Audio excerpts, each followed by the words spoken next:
వదిలేయాలి. సో మొత్తం మీద డిమాండ్ 1 తన అంశం ఏంటంటే మాల్వీని రాజ్ తరుణ్ వదిలేయాలి. ఇది మొదటి డిమాండ్గా ఉందట. ఇక డిమాండ్ 2 రాజ్ తరుణ్ నన్ను భార్యగా అంగీకరించాలి. ఇక డిమాండ్ నెంబర్ 3 మాల్వీ కుటుంబంపై చర్యలు తీసుకోవాలి. ఈ 3 డిమాండ్ల మీద త్వరలో అంటే ఈ రోజు నుంచి లావణ్య నిరాహార దీక్ష చేయబోతున్నట్టుగా తెలుస్తోంది. సో నిరాహార దీక్షకు సంబంధించి 3 డిమాండ్లను ఆమె ఇప్పటికే వెల్లడించింది. ఆ డిమాండ్లు ఏంటంటే రాజ్ తరుణ్ తనను భార్యగా అంగీకరించాలి, 1 మాల్వీ కుటుంబంపై చర్యలు తీసుకోవాలి, తర్వాత మాల్నీని రాజ్ తరుణ్ వదిలేయాలి. ఈ 3 ప్రధాన డిమాండ్ల మీద లావణ్య ఈరోజు దీక్ష చేయబోతోంది. ఇక రాజ్ తరుణ్ మాల్వీ ఇప్పటికీ కలిసే ఉంటున్నారంటూ కూడా లావణ్య ఆరోపిస్తోంది. పోలీసుల తీరుపైన లావణ్య తీవ్ర అసంతృప్తి వ్యక్తం చేస్తోంది. పిఎస్లో ఫిర్యాదు చేసిన ఇన్ని రోజులవుతున్నా రాజ్ తరుణ్ మాల్వీలను వారు విచారించకపోవడం అనేది తనకి ఆవేదన గురి చేస్తున్నట్టుగా లావణ్య పేర్కొంటోంది. లావణ్య ఫిర్యాదుతో A1గా రాజ్ తరుణ్ని, A2గా మాల్వీని, A3గా మాల్వీ సోదరుణ్ణి నార్సింగి పోలీసులు చేర్చారు. సో మొత్తం మీద లావణ్య తనకు న్యాయం జరగాలంటూ ఈరోజు నుంచి దీక్షకు దిగబోతోంది. 3 ప్రధానమైనటువంటి డిమాండ్లతో నిరాహార దీక్షకు లావణ్య పూనుకోబోతోంది. సో రాజ్ తరుణ్ తన దగ్గరికి తిరిగి రావాలి, రాజ్ తరుణ్ మాల్వీని వదిలేయాలి, మాల్వీ కుటుంబీకులపై చర్యలు తీసుకోవాలి. ప్రధానంగా ఈ 3 డిమాండ్ల మీద ఆవిడ నిరాహార దీక్ష చేయబోతున్నారు. మరి తన నిరాహార దీక్ష ఎక్కడ చేస్తారు, ఆ దీక్షకి ఎవరు మద్దతుగా నిలుస్తారు, పోలీసులు తన దీక్షకి ఏ రకంగా సహకరిస్తారు, లేదంటే తనకి ఎటువంటి న్యాయం చేస్తారో చూడాల్సిన అవసరం అయితే ఉంది. ఎస్ మనతో పాటు జాయిన్ అవుతున్న ప్రతినిధి పెట్రిషియా. ఎస్ పెట్రిషియా, సో నిరాహార దీక్షకు గల కారణాలు ఏంటి అని చాలా క్లియర్గా డిమాండ్స్ అయితే ముందు పెడుతున్న పరిస్థితి కనబడుతోంది. కానీ ఇది నిరాహార దీక్ష ఎక్కడ చేపట్టబోతున్నారు, పోలీసులు దీనికి న్యాయం చేకూర్చే అవకాశం కనబడుతోంది నిరాహార దీక్షకి. సో తన డిమాండ్స్ ఏంటి, దానికి సంబంధించి అప్డేట్స్ ఏ రకంగా ఉన్నాయి?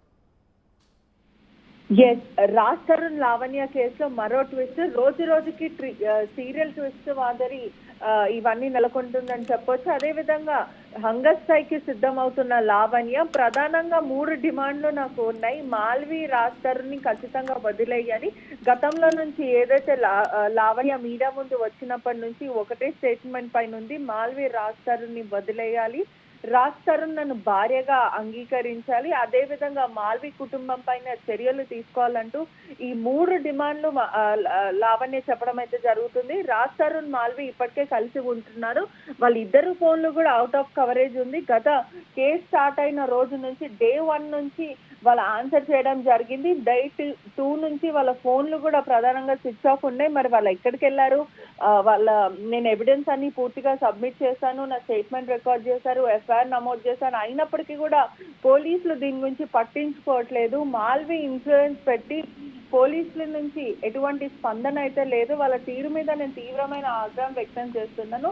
ఇప్పటి వరకు నేను అన్ని సబ్మిట్ చేసిన తర్వాత కూడా రాజ్ తరుణ్ని విచారణకి పిలవడమే కానీ, లేకపోతే మాల్వీ మల్హోత్రాని విచారణకు రమ్మనడం కానీ, ఇవన్నీ ఏది చేయకుండా పోలీసులు నా కేసు అసలు పట్టించుకోవట్లేదు అని లావణ్య చెప్పడం అయితే జరుగుతుంది. మరో విషయం కూడా ఇప్పటికే నార్సింగ్ పోలీస్ స్టేషన్ A1గా రాజ్ తరుణ్, A2గా మాల్వీ, A3గా మాల్వీ సోదరుడు మయాంక్ అని పూర్తిగా తెలుస్తుంది. ఇవన్నీ జరుగుతున్నప్పుడు నిన్న ప్రధానంగా ఒక కాల్ రికార్డింగ్, ఏదైతే వీడియో రికార్డింగ్ కూడా రిలీజ్ చేయడం అయితే జరిగింది.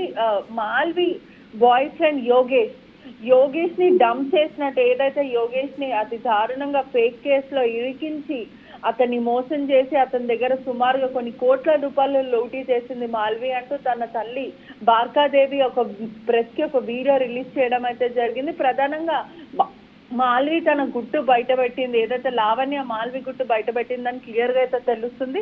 రోజు రోజుకి దీంట్లో ఉత్కంఠ పెరుగుతుందనే చెప్పాలి. ఎందుకంటే ఒకవైపు మాల్వీ మల్హోత్రా ఎఫ్ఐఆర్స్ బయటపడుతున్నాయి, మరోవైపు లావణ్య పైన ఎఫ్ఐఆర్స్ ఉన్నట్టు ఆరోపణలు వస్తున్నాయి, రాజ్ తరుణ్ పైన ఉన్నట్టు ఎఫ్ఐఆర్స్ వస్తున్నాయి. కానీ ఇదంతా హై డ్రామా క్రియేట్ అవ్వడంలో పోలీసులు ఇప్పటి వరకు ఎందుకు చర్య తీసుకుంటలేదు అని లావణ్య ప్రధానంగా క్వశ్చన్ చేయడం జరుగుతుంది. అండ్ పెట్రిషియా, నిరాహార దీక్ష ఎక్కడ చేసే అవకాశం కనబడుతోంది, అంటే దీనికి పోలీసులు ఎటువంటి న్యాయం చేకూర్చే అవకాశం కనబడుతుంది? అంటే ఇప్పటికే సుమారుగా కేసు నమోదై కూడా సుమారుగా వారం 10 రోజులు కావస్తోంది. సో ఈ యొక్క సీరియల్ లాగా విన్నట్టుగా ఈ చాప్టర్ కొనసాగుతోంది. సో పోలీసులు ఎందుకు విచారించడం లేదు మాల్వీని కానీ రాజ్ తరుణ్ని కానీ? ఖచ్చితంగా హంగర్ స్ట్రైక్ చేస్తాను, నేను నిహార దీక్ష చేస్తాను, ఖచ్చితంగా చేస్తానని లావణ్య చెప్పడం అయితే జరుగుతుంది. ప్రధానంగా ఎక్కడ చేస్తుంది, ఎప్పుడు చేస్తుంది అనే వరకు ఇంకా సస్పెన్స్ నెలకొంది అని చెప్పొచ్చు. ఎందుకంటే నేను వెయిట్ చేస్తాను. పోలీసుల తీరు మీద నేను తీవ్రమైన ఆగ్రహం వ్యక్తం చేస్తున్నాను. ఎందుకంటే ఇప్పటి వరకు ఎన్నిసార్లు నేను పోలీస్ స్టేషన్ కి వెళ్ళినా, ఇప్పటికీ నేను 2-3 సార్లు పోలీస్ స్టేషన్ కి వెళ్ళడం జరిగింది. నా స్టేట్మెంట్ తీసుకున్నారు.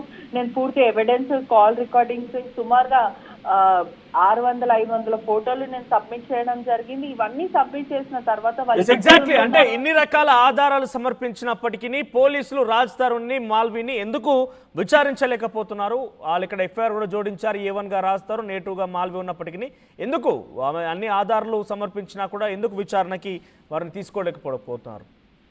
ఎస్, ఇదే ప్రశ్న లావణ్య అడగడం జరిగింది.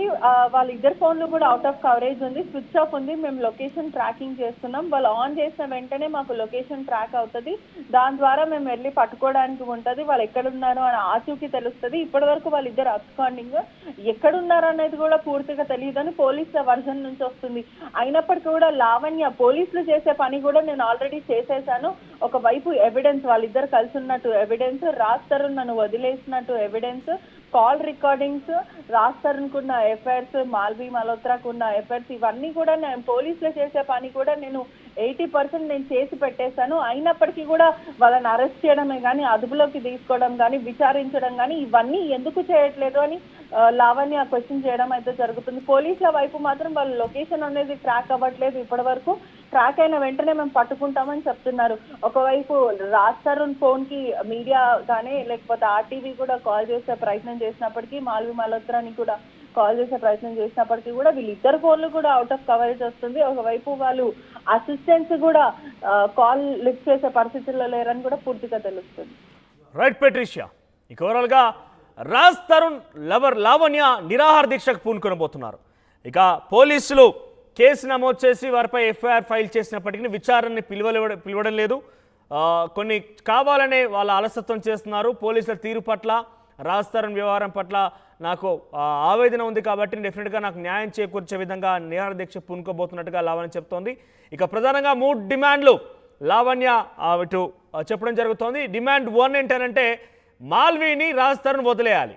ఇక డిమాండ్ 2 రాజ్ తరుణ్ పూర్తిగా కూడా లావణ్యని భార్యగా అంగీకరించాలన్నట్టుగా లావణ్య డిమాండ్ చేస్తుంది. ఇక డిమాండ్ నెంబర్ 3 మాల్వీ కుటుంబీకులపై చర్యలు తీసుకోవాలి. ఈ 3 ప్రధాన డిమాండ్ల మీద లావణ్య నిరాహార దీక్ష కూర్చోబోతున్నారు.